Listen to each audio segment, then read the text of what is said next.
Hey everybody, I know there's a lot of ugly stuff happening right now. The market is down, and with Russia invading Ukraine, it looks like it could slip even lower. But time has a funny way of turning things around eventually. That's certainly been the case with Bitcoin and cryptocurrency, which have no shortage of skeptics and haters. If you need any evidence of that, just look at the comments in my most viewed video right now. But today, I want to talk about people who have changed their minds about crypto. Believe it or not, that does happen. Sometimes it takes years, but it happens. David Heinemeier Hansson is the creator of Ruby on Rails, the co-founder and CTO at Basecamp and Hey.com, a New York Times bestselling author, and he's a Le Mans 24-hour winner. That's right, the guy's a groundbreaking programmer, founder, author, and an award-winning race car driver. I, and probably a lot of people, know him better by his Twitter handle, DHH. He's so accomplished and adept at picking up new skills, he's been the subject of books and interviews on that topic, like a chapter in the book Smart Cuts about accelerating career and life progress. Hansson recently wrote a blog post titled, "I Was Wrong, We Need Crypto." And I gotta say, this is a big turnaround for Hansson. By his own admission in the beginning of the post, Hansson has been a huge critic of Bitcoin and cryptocurrency generally. Quote, "There's just so much to oppose. Bitcoin's grotesque energy consumption, the ridiculous transaction fees and low throughput, the incessant pump and dump schemes in coins, the wild price swings in the main coins, the obvious fraud that is Tether, the lack of real decentralization in most of the current Web3 infrastructure, on and on and on." So then what changed his mind? Well, a group of truckers protesting COVID-19 vaccine mandates called the Freedom Convoy. We're not touching you. It just goes against everything that we have known as democratic people. I understand the pandemic, it has taken many lives, but you know what? There's no reason to lose my freedom as well. Yeah, hold the line, troops, hold the line. 2 weeks in, and that's exactly what these truckers are still doing. The truckers say they're here to stay. The federal government has invoked the Emergencies Act. This act gives the government the authority to override civil rights, to restrict travel, to forbid all public assembly. Essentially, it allows for a complete and total control of the government over civil society. in short, it was the Canadian government's response to the trucker convoy. Canadian truckers went to the capital in Ottawa to protest the mandates that truckers have to get vaccinated to cross the US-Canada border. The protest gained a lot of steam and did what protests do. It got attention and became unignorable. So how did Canadian Prime Minister Justin Trudeau respond? By invoking the Emergencies Act, previously called the War Measures Act. Even according to the proponents of this action, it's basically martial law to call in the muscle to force these truckers out of Ottawa. But I also expect that we will see, although the Trudeau government is going very cautiously on this, we will see a call for the military to aid the civil authorities. Pause. Do these people look like the folks that you should call the military in to disperse? Or this guy? Or maybe these people? Okay, moving on. This is the same Justin Trudeau that in 2020 spoke proudly about how Canada will always stand up for the rights of peaceful protesters. Canada will always stand up for the right for peaceful protest and for human rights around the world. Canada will always be there to defend the right of peaceful protest. As I said in a recent video, those wanting to support the protest initially sent money via GoFundMe. Those funds were frozen. On GoFundMe, money was raised for the truckers' protest. They raised $8 million.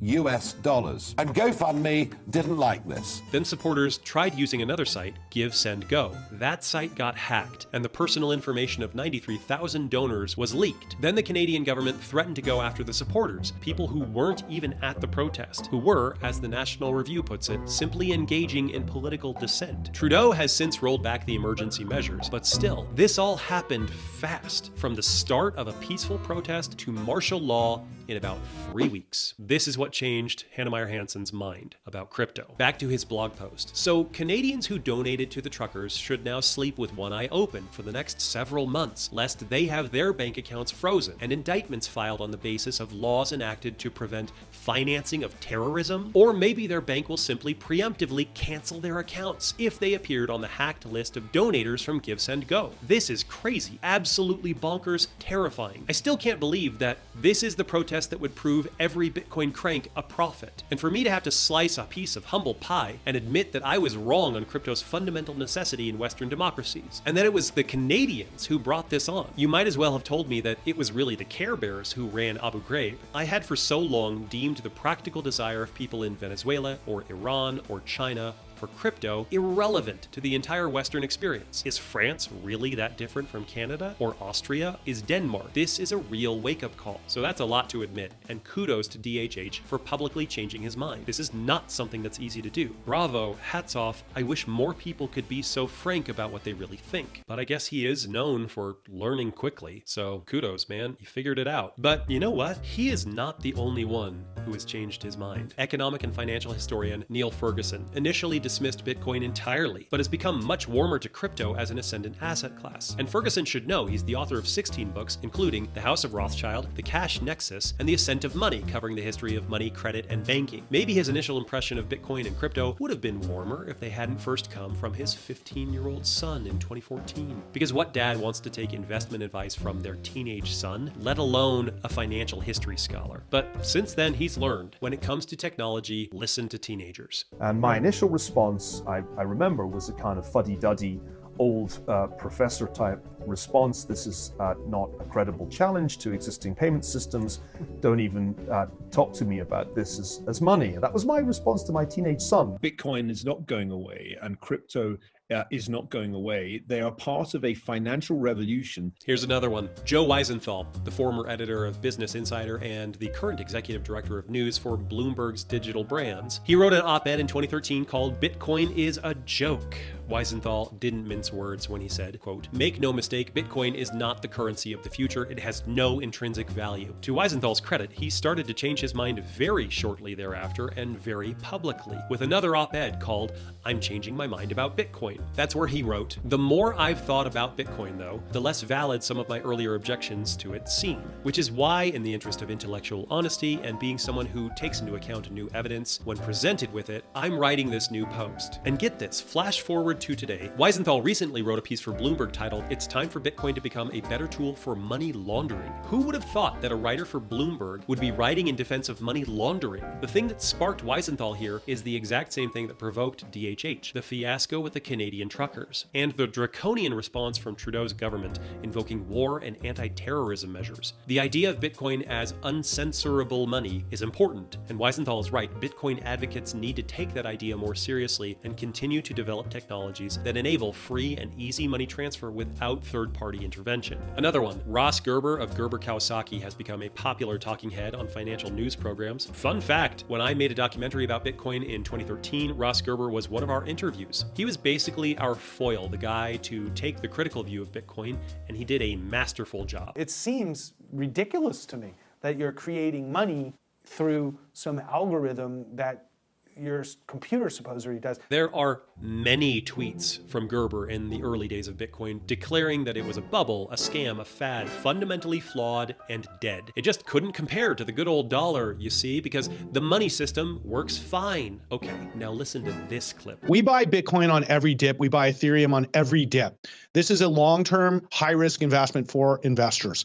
If you want to be a part of the digital currency of the future, you buy and hold these assets. Or how about this one? Was some geniuses came up with this idea to build their own non-inflationary digital currency that's decentralized, out of the hands of the idiots, because our system is collapsing. Bitcoin was 100% created because our system was collapsing. Again, compare that to his statements from 2014. I don't know exactly when Gerber changed his mind, but the guy is a full-on Bitcoin and crypto advocate now. There are more, many more. New York Times technology columnist Kevin Roos wrote in 2017, "I was wrong about Bitcoin, here's why." Hedge fund manager Stan Druckenmiller changed his mind about Bitcoin when he realized that even when the market tanks, a huge number of people end up just being hodlers. They don't sell. Bridgewater Associates founder Ray Dalio has changed his mind about Bitcoin. Some of Bitcoin's biggest fans are people who had to change their minds. Michael Saylor is known today as maybe the most committed diamond hands hodler of Bitcoin and is preaching its soundness to the rest of the world. But he started out skeptical.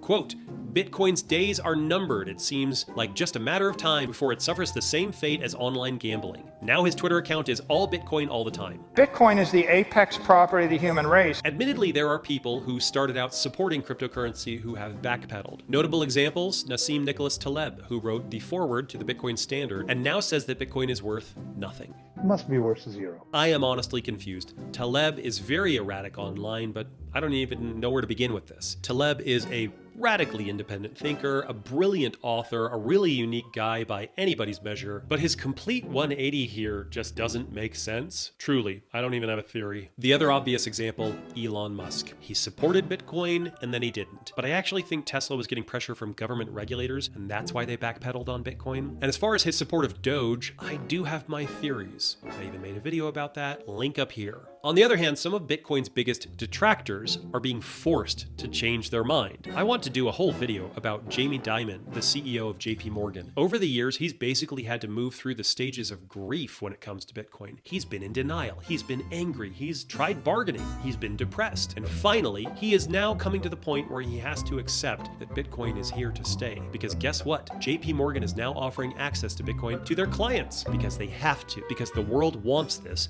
even if Jamie Dimon doesn't like it. We see a similar story with Berkshire Hathaway and Warren Buffett recently. Buffett doesn't like Bitcoin at all, but Berkshire just invested in Nubank, a South American neobank that is very crypto-friendly. Want more? We've got more. Okay, here they go. How about Money Magazine, Wells Fargo, Bank of America, the IMF, and finally, me. I changed my mind about Bitcoin because I didn't really know what to make of it when I started learning about this, but it was one of those things. It didn't make sense, but I couldn't get it out of my head. It was sticky. I just kept mulling it over, reading more, learning about it, trying to wrap my head around it until the light bulb went on and it made sense. I think that has happened and will happen for a lot of people. Bitcoin and cryptocurrency are so radically different from what came before. And what came before was just assumed, basically unquestioned in living memory. We all just assumed that money and currency had to be issued by governments. It was assumed by most people that those would look like paper notes or metal coins or an account that somebody else manages for you. People assumed that banks needed to manage all of your money. And then Bitcoin came along and changed everything. And I think it's still changing everything. We're just getting started. That's what I have today, team. Who did I miss? Who are the other big names that have changed their mind? What other topics should we discuss? Let me know down in the comments and we will address it all in a future video. Thanks.